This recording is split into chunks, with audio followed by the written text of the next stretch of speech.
یقین رکھنے والے ہندوستانیوں کی اگر کسی نے نمائندگی کی ہے تو وہ اسد الدین اویسی صاحب ہے۔ کانگریس پارٹی اپنے گریبان میں سر ڈال کر کے دیکھے کہ کون ایجنٹ ہے اور کون دلال ہے اور کون قانون کی دھجیاں اڑاتا ہے۔ مالیگاؤں کی کانگریس پارٹی کان کھول کر کے سن لے۔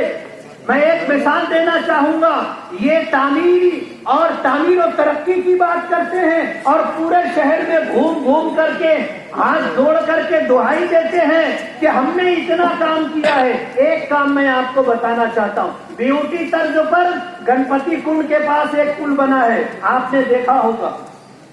بیوٹی طرز پر ایک پل حضرت مولانا عبدالحمید نعمانی رحمت اللہ علیہ کے نام سے بنا تھا، اور اتفاق کی بات دونوں کا بجٹ ایک ہے، دونوں کا اسٹیمیٹ ایک ہے۔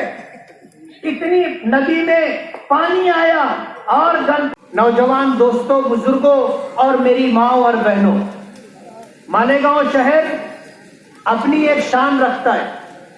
مالیگاؤں کے لوگوں کی اپنی ایک سوچ اور اپنی ایک فکر ہے۔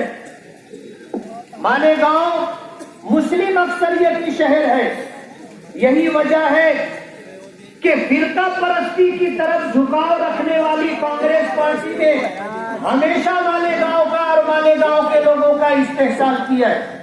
میں آپ کو مثالوں سے بتانا چاہوں گا کہ اگر مہاراشٹر میں 1.5 لاکھ اور 2 لاکھ کی آبادی رکھنے والے شہر واشم اور ہنگولی کو اگر ضلع بنایا جا سکتا ہے تو 5.25 لاکھ کی آبادی رکھنے والے شہر مالیگاؤں کو کیوں کانگریس پارٹی نے آج تک جو ہے ضلع ڈکلیئر نہیں کیا؟ عبد الرحمان انتونے نے ضلع ڈکلیئر کیا تھا، کانگریس سرکار نے اسے روکا۔ یہ فرقہ پرستی ہے۔